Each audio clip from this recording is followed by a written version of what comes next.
하나님의 말씀 우리 같이 봅니다. 고린도전서 11장 2절에서 16절입니다. 고린도전서 11장 2절에서 16절 다 같이 압독하겠습니다. 시작. 너희가 모든 일에 나를 기억하고 또 내가 너희에게 전하여 준 대로 그 전통을 너희가 지킴으로 너희를 칭찬하노라. 그러나 나는 너희가 알기를 원하노니 각 남자의 머리는 그리스도요 여자의 머리는 남자요 그리스도의 머리는 하나님이시라. 무릇 남자로서 머리에 봇을 쓰고 기도나 에어컨을 하는 자는 그 머리를 욕되게 하는 것이요 무릇 여자로서 머리에 쓴 것을 벗고 기도나 에어컨을 하는 자는 그 머리를 욕되게 하는 것이니 이는 머리를 민 것과 다름이 없습니다. 만일 여자가 머리를 가리지 않거든 깎을 것이요 깎거나 미는 것이 여자에게 부끄러움이 되거든 가릴지니라. 남자는 하나님의 형상과 영광이니 그 머리를 마땅히 가리지 않거니와 여자는 남자의 영광이니라. 남자가 여자에게서 난 것이 아니요 여자가 남자에게서 났으며 또 남자가 여자를 위하여 지음을 받지 아니하고 여자가 남자를 위하여 지음을 받은 것이니 그러므로 여자는 천사들로 말미암아 권세 아래에 있는 표를 그 머리 위에 둘지니라. 그러나 주 안에는 남자 없이 여자만 있지 않고 여자 없이 남자만 있지 아니하니라. 이는 여자가 남자에게서 난 것 같이 남자도 여자로 말미암았느니라. 그리고 모든 것은 하나님에게서 났느니라. 너희는 스스로 판단하라. 여자가 머리를 가리지 않고 하나님께 기도하는 것이 마땅하냐? 만일 남자에게 긴 머리가 있으면 자기에게 부끄러움이 되는 것을 본성이 너에게 가르치지 아니하느냐? 만일 여자가 긴 머리가 있으면 자기에게 영광이 되나니 긴 머리는 가리는 것을 대신하여 주셨기 때문이니라. 논쟁하려는 생각을 가진 자가 있을지라도 우리에게나 하나님의 모든 교회에는 이런 관례가 없느니라. 아멘. 오늘 말씀을 같이 좀 상고합니다. 2000년 전 당시 유대인의 눈으로 본 여자의 지위는 정말 처참했죠. 유대 율법에 의하면 여자는 남자보다 훨씬 더 낮은 존재로 그렇게 여겼습니다.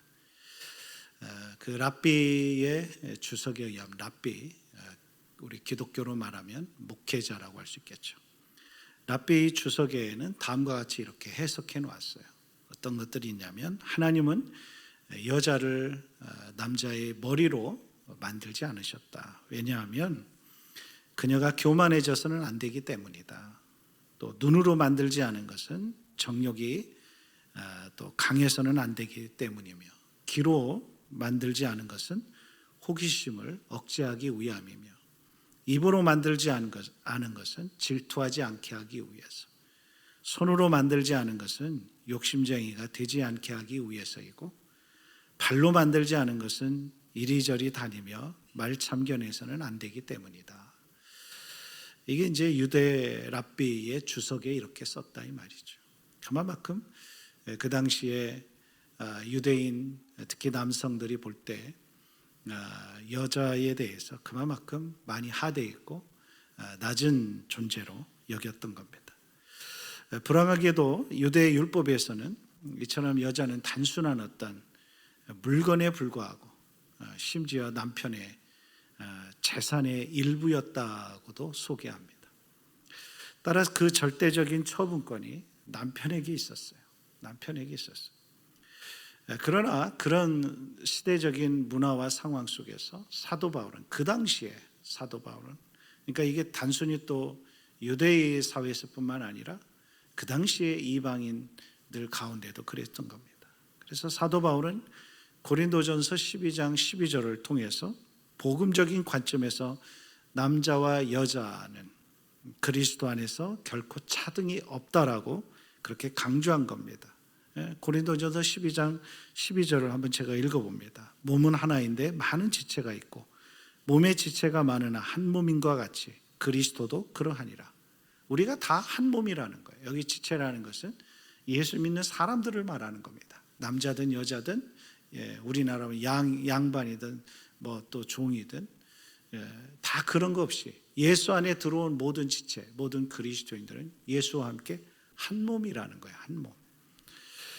또한 갈라디아서 3장 28절을 거기에서는 너희는 유대인이나 헬라인이나 종이나 자유인이나 남자나 여자나 다 그리스도 예수 안에서 하나다.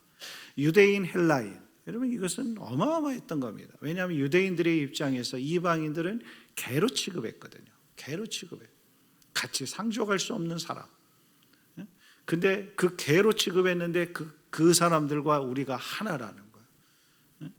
또 종이나 자유인, 주인이든지 종이든지 하나라는 거예요. 여러분 이건 파격적인 메시지였던 겁니다. 그리고 남자나 여자나 다 예수 안에서 하나라. 그 당시 그런 모든 문화 속에서 여자는 남편의 어떤 재산의 일부처럼 여기던 그 당시, 남편이 아내가 마음이 안 들면 언제든지 버릴 수 있는 그런 정말 존재가 여자들이었는데, 그런 문화 속에서 또 그런 유대 사회 속에서 남자와 여자는 하나라. 예수 안에서 하나라. 파격적인 메시지였던 겁니다. 거의 혁명에 가까운 메시지였죠. 이런 하나님의 말씀은 당시 사회적으로 비하되고 있는 그런 억압받던 여자들에게 그야말로 정말 복음이었던 겁니다. 이건 어마어마한 복음이었던 거죠. 여러분 우리나라에서도 그러지 않았나요? 우리나라에 복음이 초창기에 들어올 때 그 당시 양반과 상놈, 백정, 얼마나 심했습니까?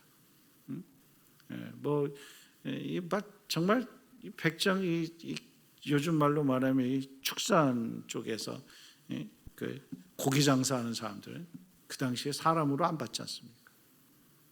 그러나 복음이 들어오면서 그런 것이 다 깨어지기 시작했고 다 평등해지기 시작했다 이 말이죠.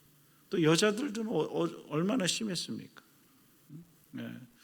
처음 복음이 들어올 때 남자와 여자가 어떻게 같은 방에 있을 수 있느냐? 그런 것이 다 복음이 들어오면서부터 사실은 서서히 그런 벽이 허물어지기 시작했던 거죠. 이는 당시 사회적 배경에서 볼 때도 정말 획기적인 변화였습니다. 모든 다툼과 분리와 차별이 예수 그리스도 이 복음 안에서 다 극복되기 시작한 겁니다. 오늘 본문에서도 오늘 본문에서 바울은 이 창조 질서에 있어 여성의 종속을 언급하고 있는 것처럼 보입니다. 그 2절에 내가 너희에게 전하여 준 대로 그 전통을 너희가 지킴으로 너희를 칭찬하노라. 그러니까 오늘 이 본문이 사실은 여성 해방 운동자들에게 있어서는 막 반론을 제기하는 본문입니다. 여성 해방 운동자들이 이 본문을 제일 싫어하는 거예요. 왜 여자만 너울을 써야 되느냐 이런 거죠. 이 문화를 몰라서 그래요. 이 내용만 보니까 그냥 그렇게 외치는 거죠. 여기서 바울은 너희가 그 전통을 지킴으로 너희를 칭찬한다. 여기서 전통은 이런 거예요. 여자들이 머리에 쓰는 어떤 수건, 너울이라고 하는데 그것을 야시막이라고도 부릅니다. 야시막. 그러니까 머리에 수건을 쓰는 거예요. 예배를 드리러 올 때 머리에 수건을 쓰는 거죠. 이 부분만 보면 여성을 비하하는 것처럼 보이는 거예요. 하지만 11절에서 12절을 통해 남자와 여자가 평등하다고 바울은 결론을 내립니다. 같이 한번 읽어볼까요? 11절, 12절 시작. 그러나 주 안에는 남자 없이 여자만 있지 않고 여자 없이 남자만 있지 아니하니라. 이는 여자가 남자에게서 난 것 같이 남자도 여자로 말미암아 났음이라. 그리고 모든 것은 하나님에게서 났느니라. 그 당시 고린도 교회에서 여자들이 머리에 너울을 써야 되느냐 마느냐, 벗어야 하느냐 마느냐, 이것은 상당히 많은 이것으로 인해서 문제가 발생했어요. 바울 당시 헬라 근동 지방의 여인들은 그 당시 헬라 이방인들 가운데 그 여인들은 공적인 모임에서뿐만 아니라 평상시에도 이 야시막, 머리에 수건을 썼다 이 말이에요. 다 쓰고 다녔어요. 이는 남자에 대한 복종을 나타냈고 또 자신은 남자의 권위와 보호 아래 노인 존재라는 의미를 갖고 있었던 겁니다. 그러니까 그 당시 유대 사회뿐만 아니라 헬라, 고린도, 헬라 지역, 이방인 그 지역에서는 이 너울을 다 쓰고 다녔던 겁니다. 이것은 나는 남자에 복종합니다. 남편에게 복종합니다. 그리고 나는 남자의 권위와 보호 아래 있습니다. 그 의미라는 거죠. 근데 이 당시에 너울을 쓰지 않은 여인들은 주로 어떤 사람들이었냐면 창녀밖에 없었어요. 몸을 파는 여인밖에 없었습니다. 그러니까 정숙하고 존경받는 여인들은 머리를 가리지 않고 공중 앞에서 나서는 것이 통상적인 관습이었습니다. 그러니까 여러 공중 앞에서 머리에 수건을 안 쓰고 다니는 여인들은 창녀밖에 없었고, 대부분 사람들 앞에서 머리에 수건을 쓰고 다니는 여인들은 정숙하고 어떤 단정한 그런 여인들만 쓰고 다녔다 이 말이에요. 자, 이같이 머리에 쓰는 수건은 여자의 낮은 지위를 나타낼 뿐만 아니라 그녀의 정숙함과 순결을 지켜주는 강한 방패였던 겁니다. 그러므로 그 당시 여인이 수건을 쓰지 않는 것은 자기의 남편을 업신여겼던 거예요. 공중 앞에서 수건을 쓰지 않는 것은 남편을 업신여기거나 다른 남자의 시선을 끌기 위한 목적으로밖에 안 됐던 겁니다. 자, 그런 가운데 고린도 교회 안에 특히 여성 해방과 자유를 부르짖는 자들은 이렇게 주장한 거예요. 왜 더운 지방에서 여자만 너울을 써야만 해야 되는가? 왜 남자는 안 쓰고 여자만 써야 되는 거냐? 이렇게 얼마든지 있을 수 있잖아요. 또 그 가운데 어떤 이들은 이제 예수님을 영접하기 전에 그들의 직업이 창녀였어요. 근데 창녀였기 때문에 옛 관습 그대로, 믿기 전에 관습 그대로 너울을 쓰지 않고 그냥 예배에 참여했던 겁니다. 그리고 유대주의 전통을 고집하는 자들은 머리에 너울을 쓰지 않는 자들을 또 신랄하게 비판했어요. 그러니까 고린도 교회 안에 이 네 개의 파벌만 있었던 거 아니라 이런 또 수많은 문제들이 많이 있었던 거예요. 문화의 충돌이 있었던 거예요. 당시 불신자들 역시 교회를 향하여 비난을 했던 겁니다. 교회 안에 공적인 이 여기 안에서 너울을 쓰지 않고 다니는 많은 여인들이 있었던 거예요. 그러니까 믿지 않는 사람들도 그 고린도 교회 성도들을 향하여 손가락질을 했던 겁니다. 비난을 했던 거죠. 예수 믿는 자들은 이런 문화와 전통을 무시하는 몰상식한 자들이라는 그 모습이 비춰졌던 겁니다. 그래서 바울은 오늘 이 고린도전서 이 서신을 보내면서 머리에 너울을 쓰라고 권면합니다. 쓸 것을 말해요. 너울을 써라, 수건을 써라. 여자가 머리에 수건을 쓰는 것은 당시 사회적인 관습이요 전통이었던 겁니다. 이 관습과 전통이 하나님의 창조의 질서 아래 어긋나지 않는다면 그 시대의 관습과 전통을 무시하지 않으면서 복음 중심의 삶을 살아야 한다는 겁니다.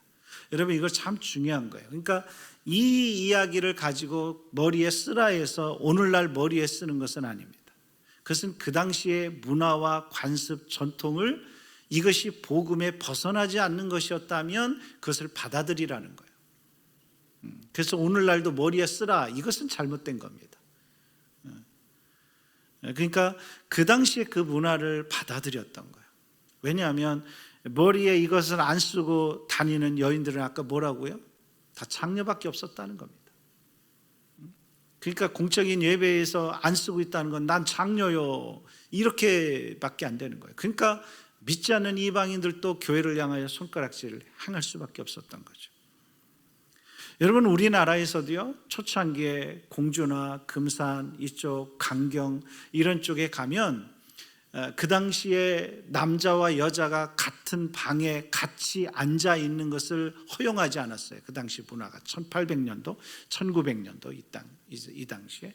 그래서 지금도 거기에 보면 기역자 교회라고 있어요.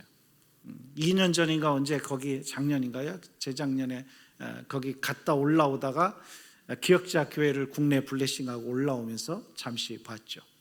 침례교회 최초 교회 그쪽에 좀 보았는데 교회가 기역자 교회로 만들었어요. 그 기역자 교회에서 이쪽에는 이 기역자니까 가운데 모서리에 걔가 강대상이 있고, 그러니까 강대상에서는 양쪽을 남자 여자 이걸 보는 거예요. 그러니까 그 당시에 이것이 저는 우리 그 당시의 문화를 반영한 교회 건축이었던 겁니다. 그러니까 복음으로서는 다 통합할 수가 있었던 거예요. 근데 그 당시의 문화를, 우리나라에 있는 그 문화를 존중해 줬던 겁니다. 그래서 건축을 그렇게 하고, 또 이쪽에는 여자들이 앉고 이쪽에는 남자들이 앉고, 그래서 서로 볼 수 없게끔, 그러나 앞에서는 보게끔 그렇게 교회 구조를 한 겁니다. 그것은 그 당시의 문화를 존중해서 그렇게 포용을 한 거죠. 그러나 말씀을 듣고 복음이 들어가고 이렇게 하다 보니까 어떻게 돼요? 점점 사람들이 깨어나기 시작하는 겁니다. 의식이 깨어나고, 이거는 옳은 게 아니구나. 그래서 교회에서 또 하는 거, 모든 거 보면 남자와 여자가 되게 평등하게 가거든요. 그러면서 점점 이 사회가 발전되고 의식이 깨어나기 시작한 겁니다. 그래서 사실 우리나라의 모든 양반과 상놈, 그 다음에 남자와 여자, 주인과 종, 이런 모든 것이 벽이 허물어지기 시작한 것이 사실은 기독교의 복음이 들어오면서부터 시작된 겁니다. 그러므로 당시 고린도 교회의 상황에서는 여자가 머리에 너울을 쓰고 예배 드리는 것이 합당했던 겁니다. 그 당시의 문화에서는 그게 맞았다는 거죠. 여러분, 이것은 오늘날에도 마찬가지입니다. 진리와 모순되지 않는 이런 관습과 문화 때문에 여러분, 복음 자체가 손상받거나 거부되는 일이 생기면 안 된다는 겁니다. 이것은 너무너무 중요한 거예요. 그러니까 하나님의 복음이 증거될 때 이 복음 자체에 훼손되는 것이 아니라면, 복음이 왜곡되는 것이 아니라고 한다면, 십자가의 구원의 복음이 왜곡되고 그 복음이 가리는 것이 아니라면, 그 시대의 그 관습과 문화를 어느 정도 허용해주고 용납해주는 것이 바람직한 이 기독교의 성경이라는 겁니다. 바울은 이 점을 이야기하고 있는 겁니다. 그래서 바울이 고린도전서 9장 19절에서 통해 이렇게 강조하는 것을 기억해야 합니다. 내가 모든 사람에게서 자유로우나 스스로 모든 사람에게 종이 된 것은 더 많은 사람을 얻고자 함이라. 그 자유를 영혼을 구원하는 데 쓴다는 겁니다. 그 문화를 포용하고 그들을 포용해서 받아들이는 것은 한 명의 영혼이라도 더 구원하기 위함이라는 겁니다. 이것은 어디까지나 복음이 왜곡되지 않는, 진리가 왜곡되지 않는 범위에서 우리는 문화를 수용하고 포용할 수 있어야 합니다. 그것은 복음을 전하기 위함이어야 되는 겁니다. 오늘 말씀을 기억하시면서 오늘 저와 여러분이 더 이 세상을 향하여 더 수용하고 또 포용할 수 있는, 그리고 복음을 증거하는데 걸림돌이 없는 저와 여러분 되시기를 축원합니다. 기도하겠습니다. 하나님 아버지, 그렇습니다. 오늘 이 새벽에 오늘 귀한 말씀을 듣고 돌아갑니다. 우리가 진리가 바뀌어서도 안 되고 바꿀 수도 없지만, 하나님, 진리를 증거할 수 있는 방법에서 우리가 언제나 그 시대의 문화와 관습을 이해하고 포용할 수 있는, 그래서 바울의 고백처럼 한 명의 영혼이라도 더 구원하기 위한 그 결정을 할 수 있는, 그 안목을 가질 수 있는 지혜를 허락하여 주시옵소서. 지금은 우리 주 예수 그리스도의 은혜와 하나님 아버지의 그 크신 사랑하심과 성령 하나님의 감화감동 내주 교통하여 주심이 함께 하시기를 간절히 축원하옵나이다. 아멘.